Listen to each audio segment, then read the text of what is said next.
White Christian nationalism makes one thing clear: the real religion is whiteness, not Christianity. From Interfaith Alliance, this is The State of Belief. I'm Interfaith Alliance President Reverend Paul Brandeis Raushenbush in New York City.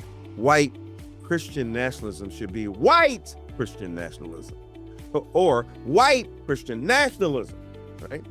That's where the emphasis is. Michael Eric Dyson has long been a voice of clarity and of moral courage in this country. We spoke last year at the Democratic National Convention, and you heard that brief interview on this show. My hope was to sit down for a much more in-depth conversation, and I am so grateful that we made it happen at last. Scholar, pastor, author, educator, cultural critic, Dr. Reverend Michael Eric Dyson is my guest this week on The State of Belief. We need these conversations now more than ever. If this is something you care about, please make sure you subscribe, share, and rate The State of Belief at Apple Podcasts or your favorite podcast platform. Our library of past conversations includes well over 100 empowering, inspiring interviews with guests like Bishop Marion Buddy, Rabbi Jill Jacobs, Dr. Robert P. Jones, Representative Jasmine Crockett, Dr. Najiba Saeed, and many others. You can help grow The State of Belief with a financial contribution today.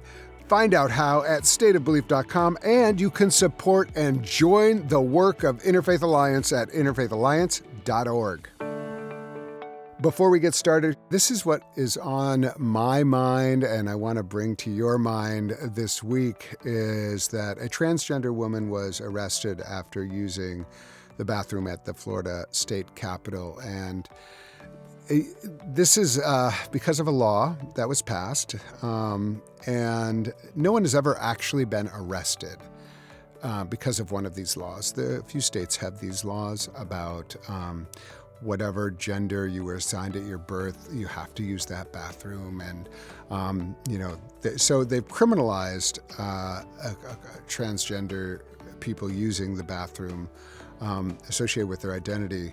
But they've never been arrested before. And I think it's a really dangerous moment in our country where people can actually be arrested for just having a public accommodation of being able to go to the bathroom. I mean, end of story. And this is what are we doing to one another? And I just offer, a reflection just as someone who is, a pastor and as someone who has, been a minister for many transgender people and cared for my transgender siblings, and just what an affront it is to the lives of transgender people. And just to remember that no one has ever been harmed because of the transgender people using the bathroom that they are, that their gender is appropriate for. And, there is no greater risk. Like, there's been so many studies, there's so much disinformation out there. People are saying, oh, we have to protect, but they don't, they're using completely false information and creating the demonization of a whole class of people. This is so dangerous. And we can't just let this slide. We have to show up for one another and not let lives be, cast aside and erased. I mean, this is a way of erasing people's lives. And so I just want everyone to look into your heart, and just recognize what's being done to transgender people across the country. This is one example of how people are being forced out of the public square, forced out of public life, who are transgender. And as a pastor, I have to say, we can't let this stand.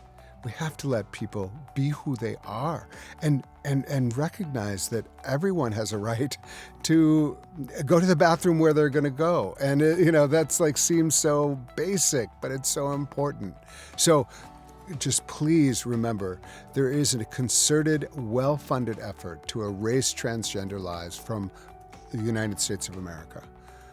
And this is This is terrible in itself, but it's also a stepping stone to more and more fascistic control. And so please allow this to enter your hearts and show up for our transgender siblings right now. And now to my guest. Dr. Michael Eric Dyson is a professor at Vanderbilt College. He has many influential books like Tears We Cannot Stop, A Sermon to White America, and Unequal, A Story of America. And his most recent is Represent, The Unfinished Fight for the Vote. And he's a Baptist preacher, and he's one of my favorite people to talk to in the world.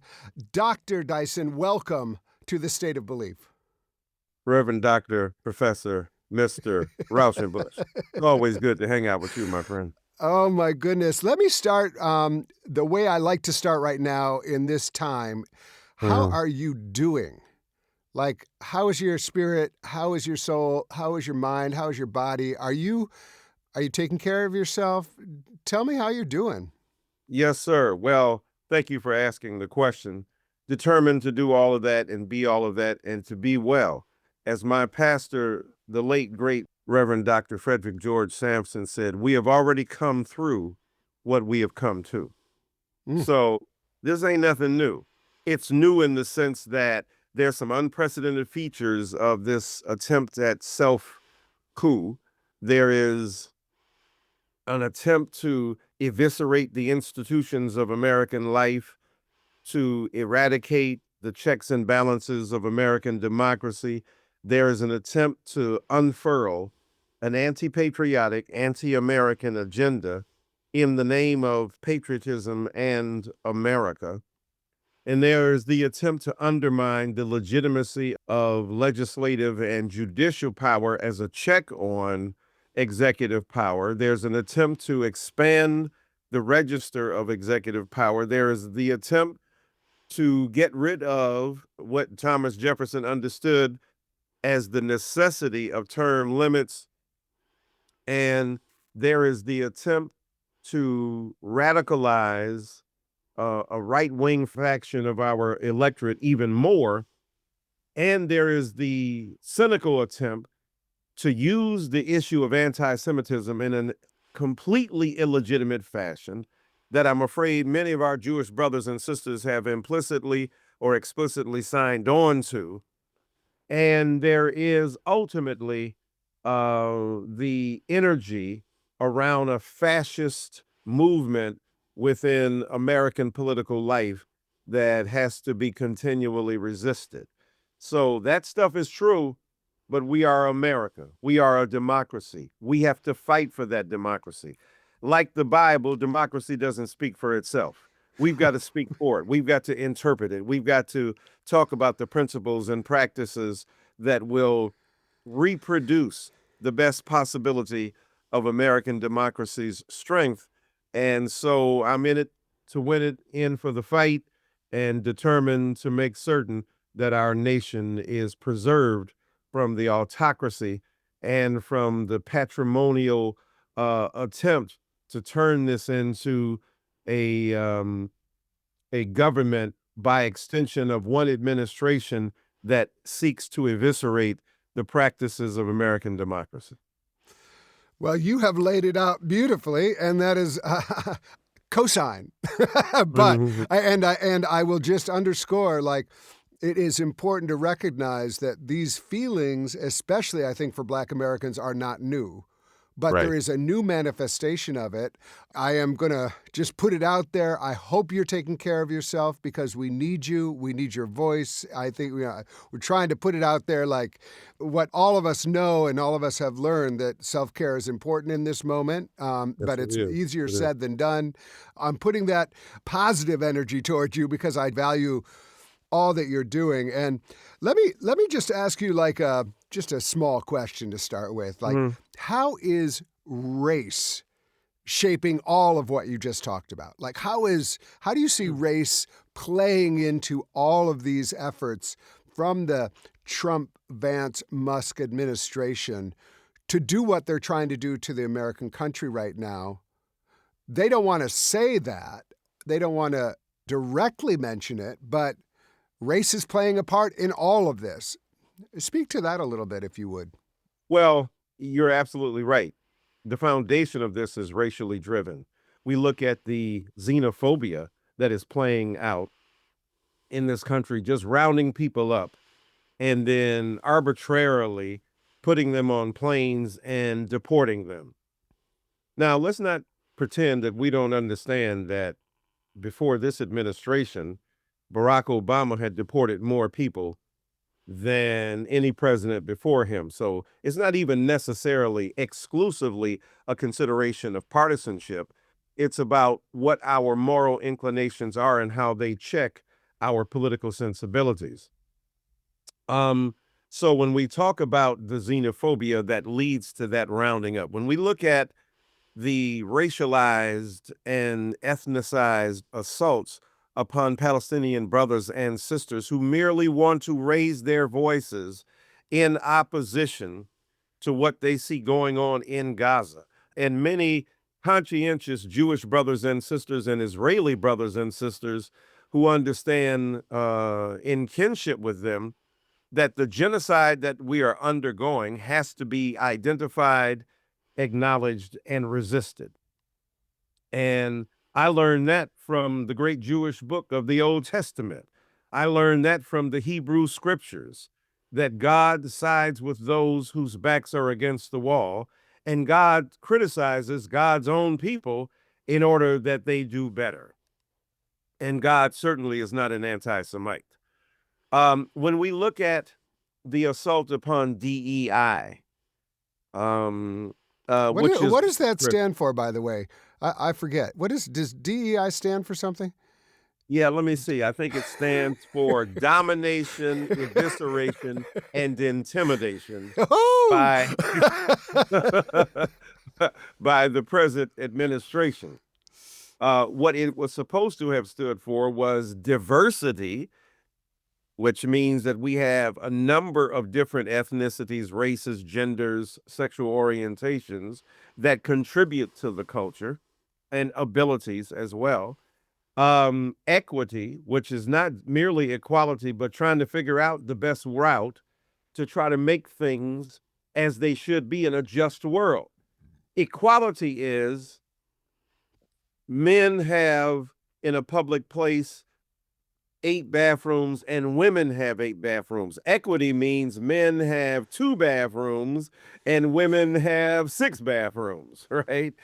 Because we know we get in and out, just the structure and the anatomical arrangement suggests that there is easy access and egress for men more than women. So that's equity. Inclusion means that we incorporate a variety of ideals and ideas and concepts and understandings of the world and peoples whose bodies have been historically blocked.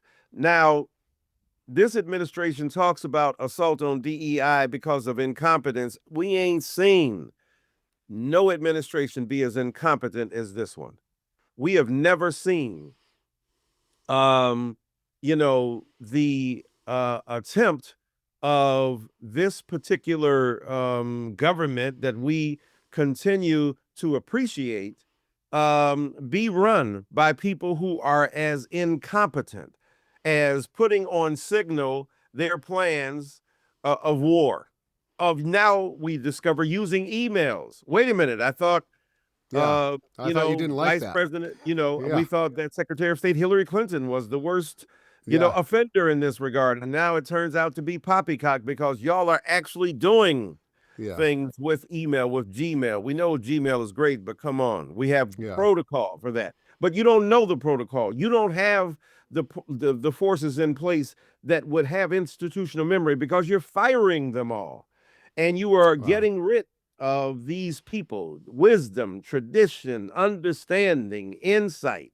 You're kicking folk out and you're putting folk in because of ideology and party that know nothing about running the darn thing. And let's just name it that a whole lot of white men who are just parading across totally unqualified for Yes. positions that they're being put in. I Yeah, and mean, health, look at in defense. Hegseth is, Yeah, perhaps the greatest example. But then, RFK. I right. mean, I come on. mean, No, I mean, these are people who have no business in the place that they are, but because they are white men who are towing a certain party line, they are being put into positions of power. I don't even know what to say about it aside from yeah. it's all, just a, And the white supremacist ideology of a Stephen Miller, the white oh, supremacist oh, and white nationalist leanings, and the South African apartheid oh, yes. state, orientation that is being filtered in this country. Yeah, race plays a big role in what we see going on. Yeah, yeah.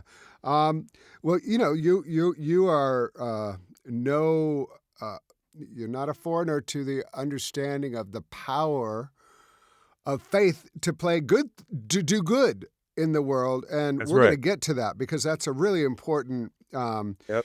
aspect. I think I have been speaking a lot about this, and we're going to keep speaking about it. Is actually, I think you're seeing a lot of courage from faith communities right now, in a way that you're not seeing from some law firms, and you're not seeing from universities, and you're not seeing, when the Lutherans, sue the Trump administration, and when the Lutheran bishops call it a Christian nationalist administration. People are standing up, and I think that there's something really important about the role of religion in pushing back. But how do you see, again, ask you about race, but also a kind of white Christian nationalism that Yeah. in some ways is the backbone of Project 2025 and what we're seeing, across the this administration. I mean, Yeah. interestingly, they don't talk about it as much as they could. But this idea of like, well, we're gonna create we're gonna root out anti-Christian bias in the federal government as if that was a thing. Right. And use that as an excuse. How do you see? Let's start with the way religion has been weaponized, but then I do want to get to all your wisdom about how religion can be a great force for mobilization. Yeah. Well, look, Martin Luther King Jr. in his letter to from a Birmingham jail said that sometimes I look at these people, these white supremacists, these right-wing bigots, these people who refuse to acknowledge my humanity, and I look at their churches and I wonder who is their God. And so any Christian worth his or her salt has got to at some point be an effective atheist. You got Mm, you got to say I can't believe in that God. right. That's not my God. That's not a God I understand. A vitriolic, vengeful, revenge-seeking God, right? Now you can quote the Hebrews scriptures and you can quote the Bible about God as a God of vengeance and so on. Vengeance is mine, not yours, white supremacists, not yours, white Christian nationalists. And don't be trying to be a proxy for God. Don't be trying to be a mouthpiece for God when you're contradicting every principle that a conscientious reckoning with God puts forth. So, white Christian nationalism makes one thing clear that we should not be mistaken about. The real religion is whiteness, Mm, not Christianity. White Christian nationalism should be white Christian nationalism or white Christian nationalism, right? mm, mm. That's where the emphasis is.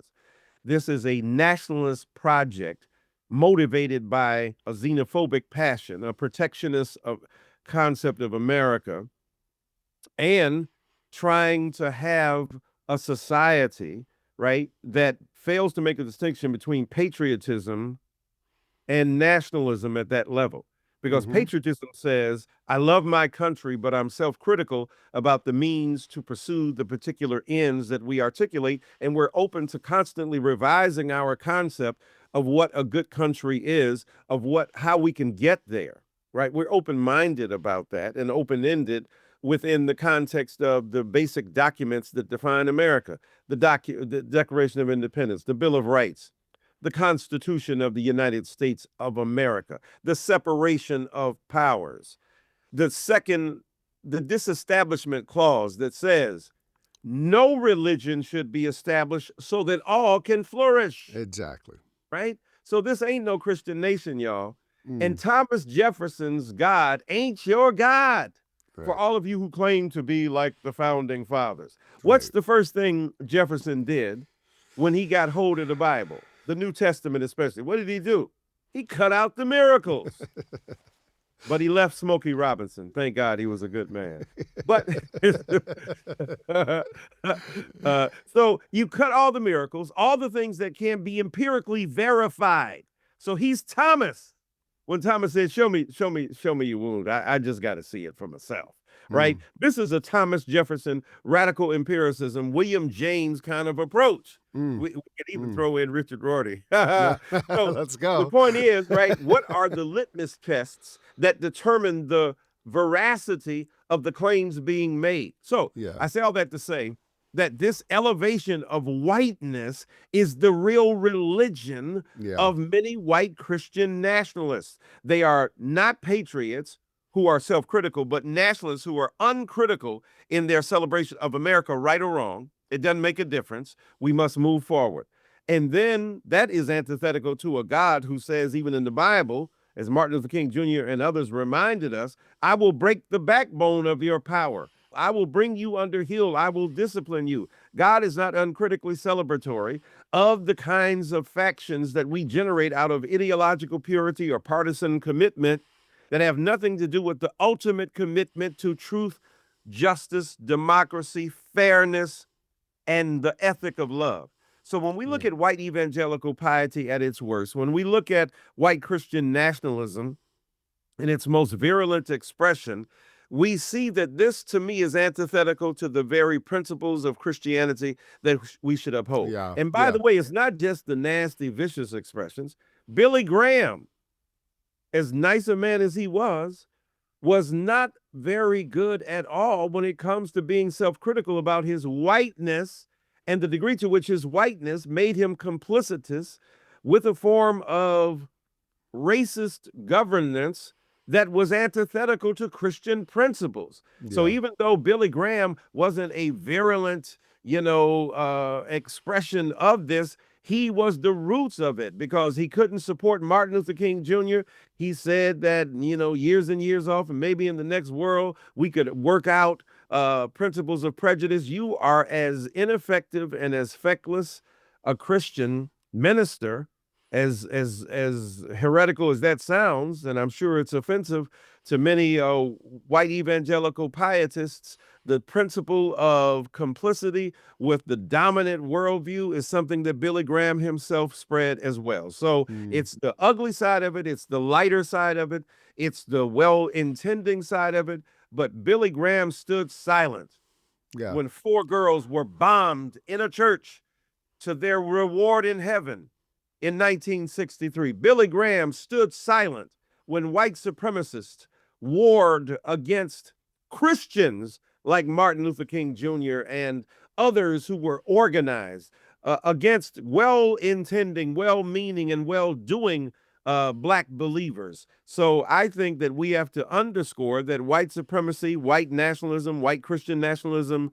are all over and infecting this administration and the beliefs of certain highly placed figures who want to, as you say, root out anti-Christian bias, when at the end of the day, the Disestablishment Clause tells us that there is no official religion in America. That's what, if y'all don't read history, that's why they left the British culture. That's why they left the UK, because they didn't want the Church of England determining how and when they worship the Almighty God. That's right. That's right. And for us Baptists, those pilgrims that everybody talks about in New England were attacking the Baptists, and so we had to go down. So no, but I mean, this is just to say that there's this is real history.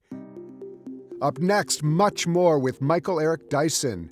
You can hear full episodes of The State of Belief anytime on our website at stateofbelief.com.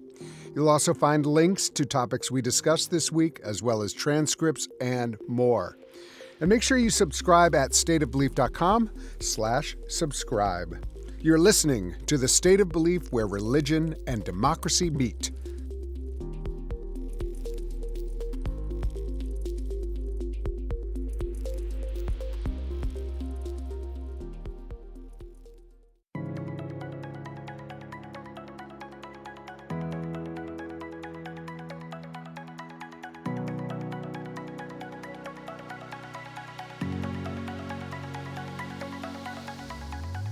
Welcome back to the State of Belief. I'm Interfaith Alliance President, Reverend Paul Brandeis Raushenbush. My guest is author, academic, and public intellectual, Dr. Michael Eric Dyson.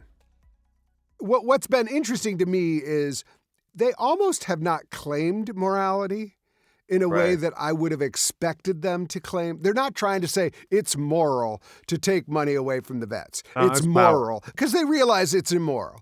Like they're not trying to say it's moral to take money away from Social Security, from Medicaid, from Medicare. It's moral to hurt elderly services, all these things. They're not saying that because it is immoral. And they're clear about that. But what I have been interested in, and I think that this is where I'd love your perspective as a pastor, but also as a public intellectual who has thought deeply about the role of religion in liberative moments. And we are in a moment when we need some liberation. When you've been looking around, what have you been seeing, and what would you like to see faith communities do in the face of what we're experiencing right now?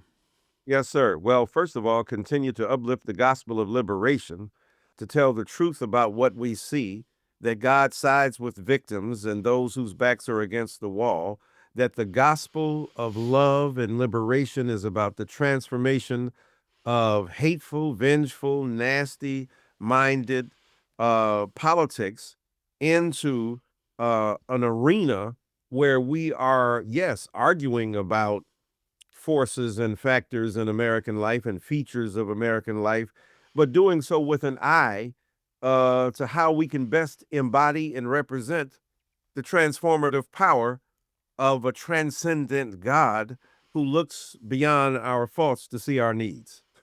So the point is that I want to see religious communities and Christian organizations girding up their loins, so to speak, and understanding that they have a religious duty to resist fascist beliefs. Now, we don't have to take the Bonhoeffer route, but we do have to say, as Bonhoeffer did, that my faith mandates that I intervene, stand up, speak against, and talk about the fascist elements forming, because they are fundamentally immoral beyond being illegal, and we have to stand up for the legitimacy of the state and suggest that that legitimate state must be protected, even when we have arguments with it. Of course. You're looking at Black people who have argued against the application of certain principles, priorities, and perspectives within legal and jurisprudential rationality, but we never tried to undermine the state. We wanted to change laws that we felt were anti-democratic, that were illegal, that were immoral, that were legal at that point, but changed. Right. It used to be legal to be prejudiced against Black people and to put them in a different hotel. It used to be legal for Black people to drink out of a different water fountain. It used to be legal for Black people not to have access to education that was, equal and that was just and democratic, small d. It used to be against the law for Black people to vote. It used to be against the law for them to be able to go to a hotel or eat at a restaurant with their white brothers and sisters and others. So that stuff had to be changed. But we didn't undermine the infrastructure, the legal infrastructure that allowed us to articulate our viewpoints. We worked within that context to change the law. And we changed the law by protest, by resistance, but not by a coup. If anybody had reason to undermine the legitimacy of American democracy, it's Black people. But what did we do? We reinforced it. What did we do? We allowed America's ideals to reverberate in our chest, to resound in our throats, to be articulated through our tongues, and to be embraced by our work. The people who had the least reason to support it gave it its greatest support, I would argue. And so for me, we have to remember that at this particular time. And we have to say, as a church community, as a religious community, even beyond our Christian beliefs, because we got Muslim brothers and sisters, Baha'i, we got, others reading the Bhagavad Gita, the Holy Quran, the Upanishads, the Tao Te Ching, whatever your religious book is. At the end of the day, those of us who believe in God, believe in love, Love is my ultimate religious declaration, my faith belief. And if you are an atheist, but you believe in love, you are of my ilk. And if you are a white Christian who is a nationalist who hates black people, I am an atheist to your God and do not Mm, know that God. mm. Yeah. I mean, And we I got to think that form that what you've been religion of talking love. about is that just, moral clarity, but also mobilization, and also, Right? standing up. And I think it's such an important point that that Black Americans over the history of this country have the most reason to undermine the legitimacy of this country, and yet have done the most to move this country forward to fulfilling its actual purpose in the world. And and I think that is, I think all Christians and others communities, what does this time require of us should be asked. What does Right. this time require of us? One of the things I'm talking about a lot is courage in this moment. And courage, the root is love in courage. Like, how do we love our neighbor who is not us, but is our neighbor?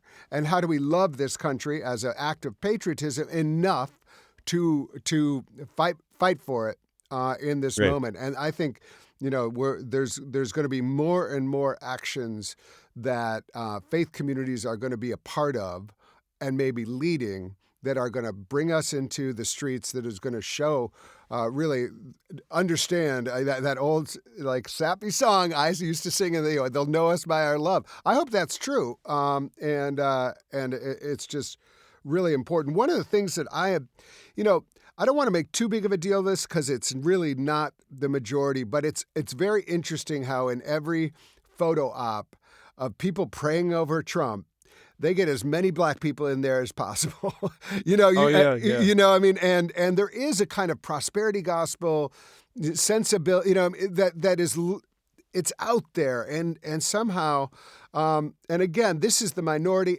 but it seems like there's kind of a buying into a kind of white Christian framework around America, and I don't know if you've.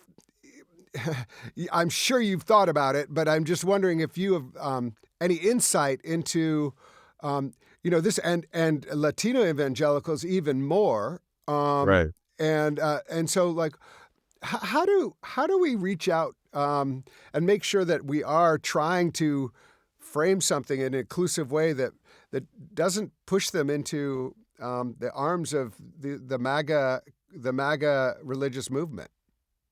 Yeah, no, it's a great question. Jesus said sometimes you got to shake the dust from your feet and just leave the place. You do all the work you can, you do all the evangelizing you can, you do all the commitment to trying to change people's perspectives or challenge their beliefs as you challenge your own, right?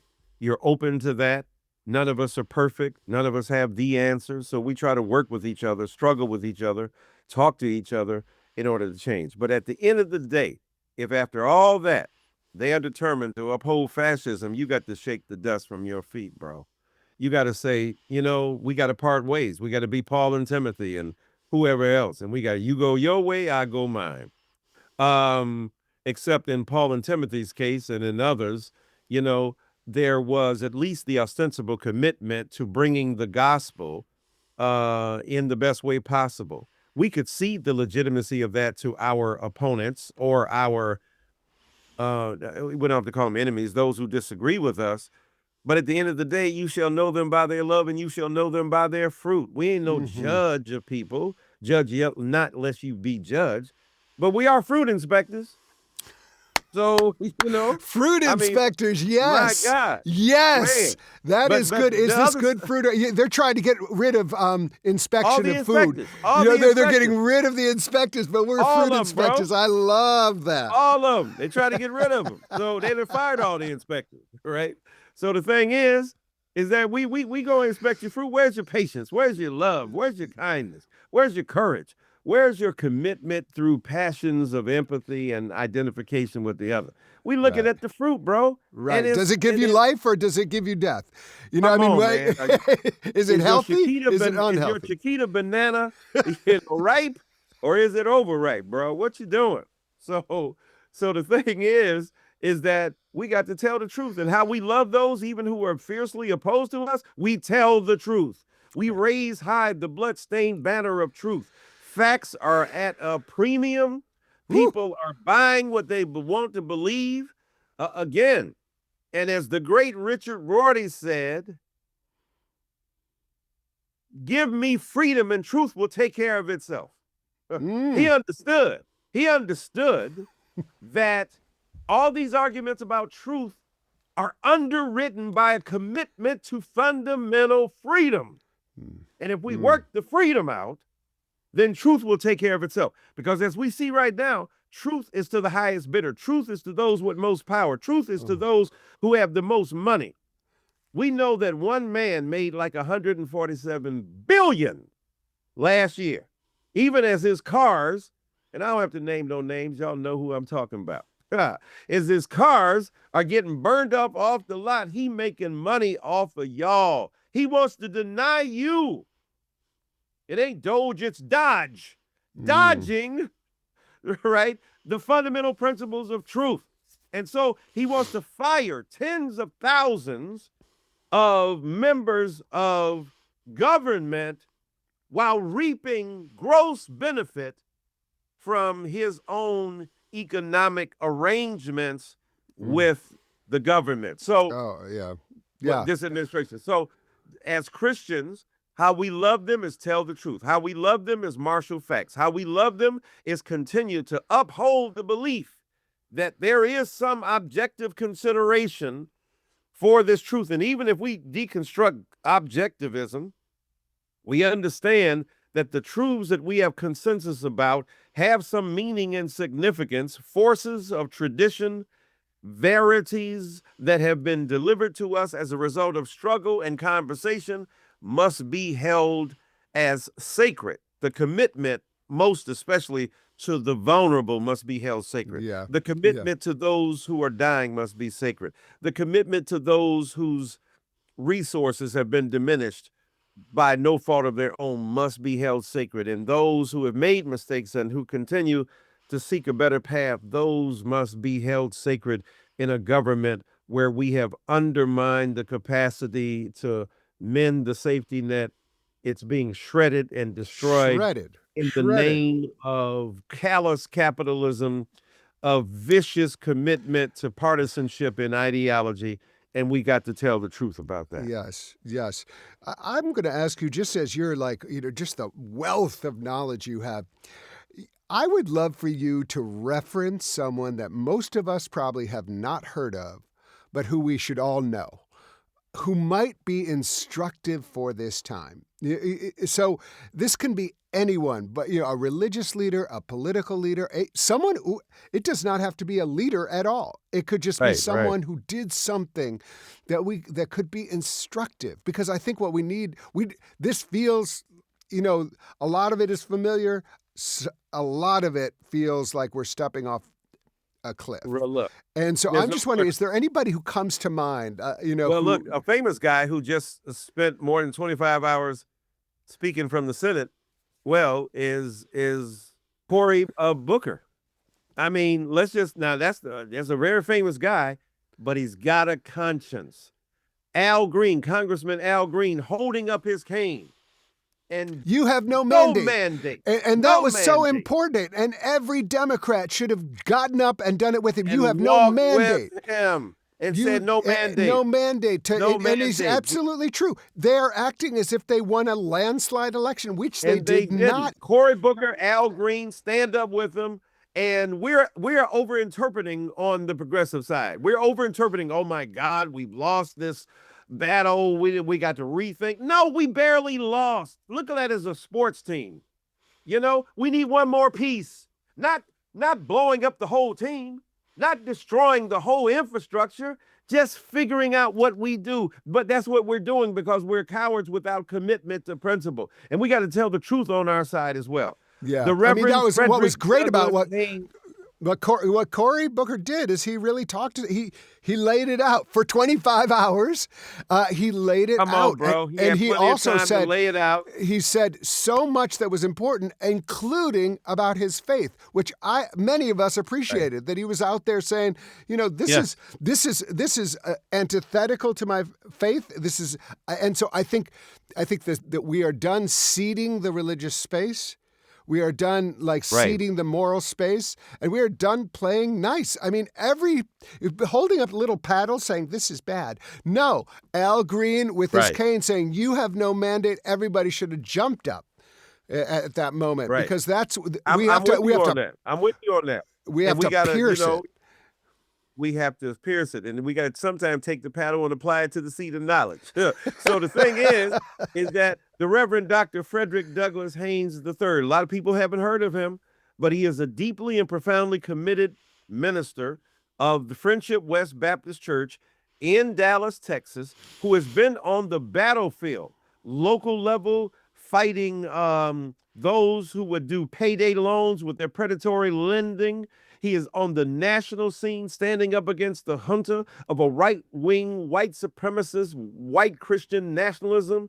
That's if you want to support somebody who's doing the right thing, who's standing up and telling the truth, then the Reverend Dr. Frederick Douglass Haynes III in Dallas, the Reverend Gina Stewart in Memphis, Tennessee, another great preacher. These are all great preachers. And, of course, the Reverend Otis Moss III in Chicago at Trinity United Church of Christ, and the Reverend Howard John Wesley at Alfred Street Baptist Church in Virginia, Alexandria. These are just a few. These are just a few. You could probably name one after Reverend another. Jackie Thompson, but y'all might not have heard of them, but they are on the front lines doing their thing. Reverend Jamal Bryan, of course, in Atlanta. Yes. They are on the front lines doing their thing, raising up the gospel, preaching every Sunday to the converted and the unconverted alike. When people say, well, you're just preaching to the choir got to rehearse. The choir needs to practice. The choir ain't just going to get up on Sunday and sing and don't know that their song is reinforcing the scripture reading and the sermon. The choir got to be involved to preach to the choir so that 100%. They can sing a better song of democracy in America. Yeah, preaching to the choir, ridiculous. A small group of people, Margaret Mead said that small group of people can change the world. It's the only way it's ever happened. A small group of people who are committed. 12 people hanging out with a guy from Palestine. Yeah. Right. So this is, we're in an important moment, a crucial moment. Right. I'd like to ask you, if you had the ear of every single listener, because you do, what's one thing you would like to make sure they do in this moment? So you're speaking to our listeners right now. We're speaking to our listeners right now. What's one thing that you would love for every single listener of this show to do? Because people are often asking, well, what can I do? I don't know what to do. So what's a thing? One of the things you can do is, let me give it to you as an acronym: voice opposition to evil. Y'all see what you see what I did there, y'all? Voice opposition to evil. Vote. Please vote. Please vote. We think, my God, what do we vote? Because had we voted differently, just a few different votes in one way, this would be an entirely different country right now. Right. This is not the government. This is an administration. Please understand the difference. The American government is under attack by this administration. This administration will go. The government remains. Right? The school remains. The students come in and come out. Understand what is permanent, even though I love what the students are doing. Understand that. So the first thing you can do is vote. The second, and we got an election coming. Look at what happened in Wisconsin when we stood up against millions and millions of dollars being funneled in by a billionaire. Yeah. Justice still won last night. I mean, I'm from Wisconsin. So and I was I had that group text with my family. I was connecting with all my friends from high school. We were all in it, and people were aware of what was happening. Elon Musk trying to buy an election, and the people weren't having it. We got to resist that. We got to resist that. But go to your local legislative body. Go to the school districts. Go to your local government. Do what these white Christian women and white engaged progressive women in Tennessee, where I live, are doing. They are filling up the local legislative halls in Tennessee, in Nashville. They are raising their voices. They are opposing this. You are not going to do this in my name, under my watch. I will raise my voice up. You got power. Call your congressperson. Call your local council person. Call your United States senator and raise your voice.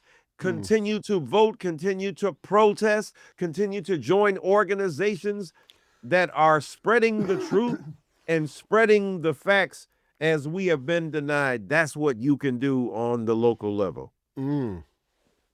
Since 2021, Dr. Michael Eric Dyson has taught at Vanderbilt University, where he holds the Centennial Chair and serves as University Distinguished Professor of African American and Diaspora Studies in the College of Arts and Science and University Distinguished Professor of Ethics and Society in the Divinity School.